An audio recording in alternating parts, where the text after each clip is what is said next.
So Morgan and I unusually haven't spoken about this episode before recording the podcast. Normally we have a bit of a chat, but we didn't have time this week. So I have no idea what Morgan's response is. So I don't know whether to say mine and then you say yours, because I don't want you to, but I thought it was really good. Let's do that. Okay, so you don't. I know what you think about this episode. You don't know what I think about this episode, but I am relieved to say that we are in unison. Which I think. Okay, good. The past 2 weeks, it's been like, you liked one slightly more, and I liked it slightly less. But no, I think this is the first episode of Flux that we totally chime on. And to be honest, I can't imagine it's going to be. I know last week's Once Upon a Time we both liked it. A lot of people didn't. It was quite a divisive episode, and I can see why.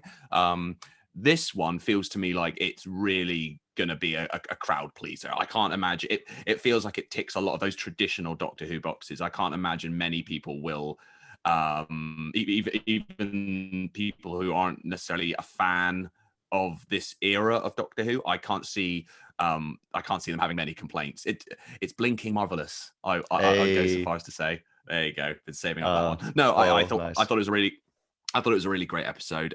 It plays into a lot of what I like about Doctor Who. It was spooky, some really great guest performances, I thought. And funnily enough, going back to what we were talking about, I think either last week or the week before, talking about monsters being overused, and people saying, here are the Weeping Angels again, even though actually they've not been used that much in Doctor Who. What I liked about this episode is it did evolve the Weeping Angels mythology, and it used them in really smart, innovative ways. It kind of put some interesting new twists on the Weeping Angels, and it gave us great quotes. Like last week we had the angel has the TARDIS, and this week we had there are angels in the walls. I love that was great. That. Yeah. I was going to say just a big thumbs up. Yeah, big thumbs up for me as well. The Angels, we'll talk about the episode in general. The Angels specifically, I was really interested in this episode by how much clearly, I mean, obviously it's co-written by Chris Chibnall and Maxine Alderton, and you never know who's done what, but it seems like at least one of them has been watching The Time of Angels / Flesh and Stone pretty in depth, because a lot of the kind of, I was interested to see a lot of the rules that were kind of established in that, which was the second Weeping Angels appearance coming back. Like the image of an angel becomes an angel. The thing where it gets in the eye and the dust coming out and all that. And like that stuff was introduced to kind of, as you say, expand the Weeping Angels lore back in 2010. And actually it isn't something that I think people have talked about much since. So they haven't appeared in the show much since, to be fair, but we haven't really seen that whole image of an angel thing, and it's used so well here in so many different ways. It's not just, we'd seen images on TV screens come alive and stuff before, a picture coming alive, really cool. It going on the polygraph where it just the polygraph, the needle, I love that. And then, of course, the image within Claire's mind, because she's a sort of a seer, a psychic, and so that then it becomes solidified, or however you want to say it, within her. It takes hold within her mind. I thought that was a really clever twist. I did wonder though on that whole premise of an image of an angel can also be an angel. How good does the drawing have to be? Because Claire's sketches of the TARDIS and the angel, she's actually quite talented. Like if I were to have a go and do like a little angel stick figure, would that then come to life? I don't know how sort of accurate it has to be for it to I hope work. It would look like that as well, just with like little sticky out arms. Like, do you know what? I was gonna say that could be really effective and scary, but actually it's probably a little too fear her, which is an episode I quite like, but isn't hugely popular. So maybe let's not go down that route. I love the bit where they set the fire to the picture of the angel, and then it becomes a flame. It's like, well, that made it much worse. But that sort of, I thought that was just a really cool idea. I think it was just a lot of cool ideas in this for how to use the Weeping Angels.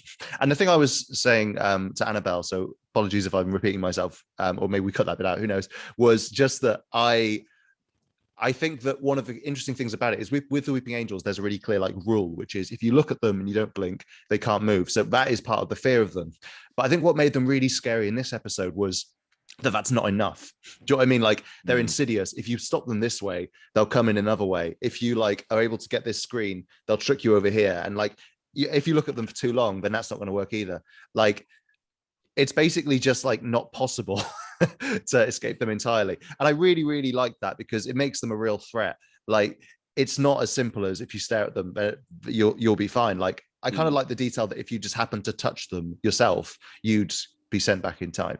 that was kind of a new detail, I think, because I'd always wondered, I'd always, if I was facing Weeping Angel, to kind of puncture the tension, I always felt like I'd sort of poke it on the nose or something, just to kind of like, make myself a bit less scared, just sort of, but that wouldn't be good. That wouldn't work for me.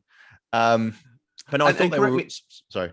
I was going to say, correct me if I'm wrong, but is this the first time it's been established what happens if a Weeping Angel touches you twice? Because I was wondering about that watching the episode and thinking, what did they just send you further back? But no, I think at the very least, this is the first time you actually see what happens, right? I think that's a slight plot hole because in The Angels Take Manhattan, it's implied that Rory is stuck there is sent back quite a few times.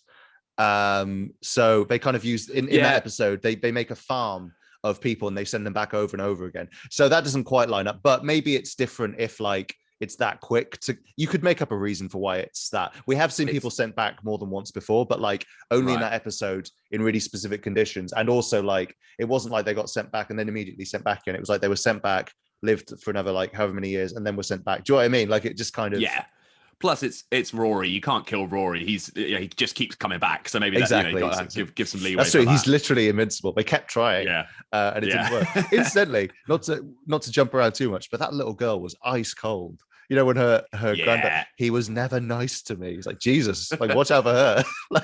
Great though, and I didn't see the twist coming. I always like it when I don't see a twist coming. And McGee, whereas she was the older version. Yeah, where Mrs. Hayward is Peggy. Like I didn't see that coming at all. I do wonder, like we've said before, like whether this episode had a pre-existing version before the flux of it all. And I do think you can see the kind of outline of that a little bit, like with Peggy and, what was her name? Penelope McGee's character? Mrs. Hayward.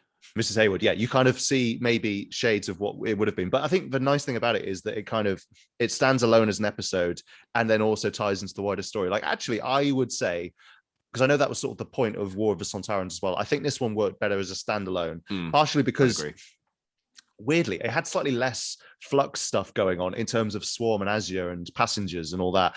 Obviously, you had Belle and Vinda in the subplot, but that was quite accessible. It was just, Belle helping people out. And then the thing that happens at the end is all about the Division, which is, again, another interested party in the whole Flux thing, which is kind of, I don't know, it felt quite manageable.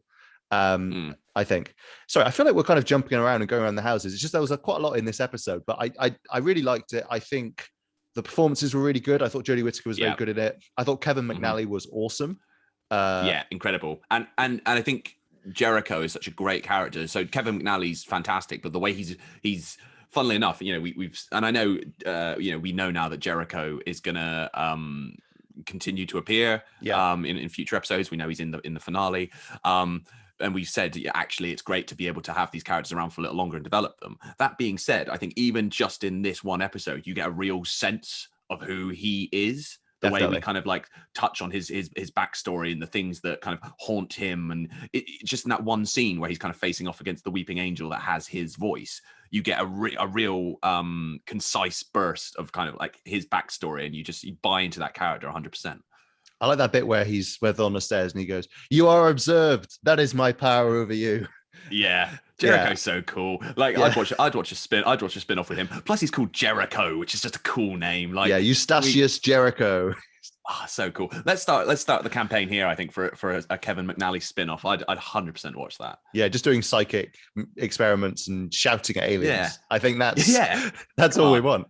But I thought he was really good. I thought Annabelle Shirley was very good as Claire and fantastic, and as the Weeping Angel. We should say she sort of plays both. I thought Yaz and Dan kind of got sent away in classic, this era companion fashion. They got sent somewhere else. But, I thought their storyline worked quite well. It's quite creepy with the abandoned village and so on. But yeah, I think obviously the kind of meat of this episode and the bit that I think people are really going to remember is the Doctor, Jericho and Claire in that basement, the angels coming in from all sides, all that stuff happening. Under siege. Yeah, that. And then B, that ending, because I think that is such a good twist ending. Thanks for listening to our Doctor Who podcast. Make sure to subscribe wherever you get your podcasts to never miss an episode. And for more brilliant Doctor Who content, check out radiotimes.com.